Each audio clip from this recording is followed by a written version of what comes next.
இங்க ஒரு சயின்டிஸ்ட் அவர் ஹெல்ப்பர் ஒருத்தனோட பாடியில பாம்போட ஜீன்ஸை இன்ஜெக்ட் பண்ணி ஒரு சீக்ரெட் டெஸ்ட் நடத்துறாரு. கொஞ்ச நேரத்துல அவனோட ஸ்கின் பாம்போட தோல் மாதிரியே உரிய ஆரம்பிக்குது. ஆனா அந்த சயின்டிஸ்ட் அது வேக்சின் போட்டதால உண்டான சைடு எஃபெக்டா இருக்கும்னு சொல்லி அவனை ஏமாத்திடுறாரு. கொஞ்ச நாளைக்கு அப்புறம் அவனோட ஃபேஸ் கிரீன் கலர்ல சேஞ்ச் ஆகி அவனோட ஸ்கின் ஷேப்பும் சேஞ்ச் ஆக ஆரம்பிக்குது. அவனோட பாடியிலையும் ஃபுல்லா பாம்போட செதில்கள் வளர்ந்து கொஞ்சம் கொஞ்சமா அவன் ஒரு பாம்பு மாதிரியே மாற ஆரம்பிக்கிறான். அதை பார்த்து அந்த சயின்டிஸ்ட் அவரு ஒரு புது உயிரினத்தை உருவாக்கிட்டதான்னு நினைச்சு சந்தோஷப்படுறாரு. ஆனா திடீர்னு அந்த டிரான்ஸ்பர்மேஷன் பாதியிலேயே ஸ்டாப் ஆயிடுது. அதனால அவன் இப்போ முழு மனுஷனாவும் இல்லாம முழு பாம்பு மாதிரியும் இல்லாம பாதி மனுஷன மாதிரியும் பாதி பாம்பு மாதிரியும் ஒரு பயங்கரமான உருவமா மாறிடுறான். அதனால அந்த சயின்டிஸ்டோட இந்த எக்ஸ்பெரிமெண்ட் ஃபெயிலியர் ஆயிடுது. கொஞ்ச நாளைக்கு அப்புறமா அவன் காணாமலும் போயிடுறான். காணாம போனவனோட ஃபேமிலி போலீஸ்ல கம்ப்ளைண்ட் கொடுத்ததால போலீஸ் அந்த சயின்டிஸ்ட் கிட்ட நேர்ல வந்து விசாரிக்கிறாங்க. ஆனா அந்த சயின்டிஸ்ட் அவன் இப்பெல்லாம் இங்க ஒர்க்குக்கு வர்றது இல்லைன்னு போய் சொல்லிடுறாரு. அப்படியே அவரோட லேபையும் காமிக்கிறாரு. ஆனா அங்க எந்த தடயமும் கிடைக்காததால போலீஸ் திரும்ப போயிடுறாங்க. ஆனா அந்த சயின்டிஸ்ட் காணாம போன அவரோட ஹெல்ப்பரை ஏற்கனவே ஒரு சர்க்கஸ்ல வித்திருந்திருப்பாரு. அந்த சர்க்கஸுக்கு வந்த விசிட்டர்ஸ் பாம்பு மாதிரி இருந்த அவனை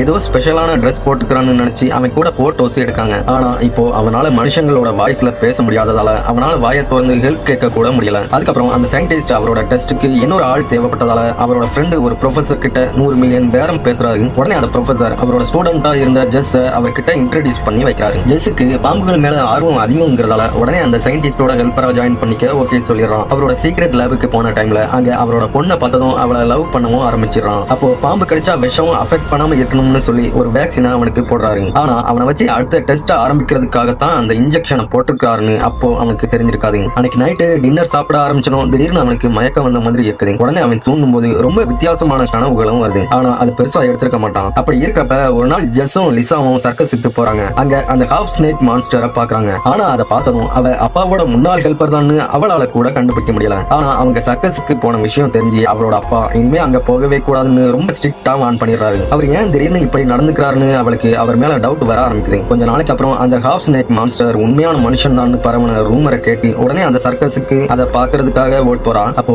உள்ள அந்த ஹாஃப் ஸ்னேக் மான்ஸ்டர் பார்த்து அதிர்ச்சியில உறங்கி போயிடுறான். அப்பதான் அது முன்னாடி அப்பா கிட்ட ஒர்க் பண்ண ஹெல்ப்பர்னு அவளுக்கு புரியுது. உடனே அவளோட பாய் ஃப்ரெண்டும் அப்பா கிட்ட ஹெல்ப்பரா தான் ஒர்க் பண்றாங்கிற விஷயம் ஞாபகத்துக்கு வந்து வேகமா அவனை பார்க்க வீட்டுக்கு வர்றான். ஆனா இந்த டைம் அவரோட எக்ஸ்பெரிமெண்ட் சக்சஸ் ஆகி அதுக்குள்ள அந்த சயின்டிஸ்ட் அவனை ஒரு ஒரிஜினல் பாம்பாவே மாத்திடுறாரு. லிசா உடனே வேகமா வீட்டுக்கு வந்து பார்க்கும்போது அவளோட அப்பா பாம்பு கடிச்சு இறந்து போய் கிடக்குறாரு. உடனே போலீஸ் அங்க வர்றாங்க. ஆனா அன்னையில இருந்து ஜஸ்ட் எப்படி காணாம போனான்னு எந்த தடயமுமே அவங்களுக்கு கிடைக்கல.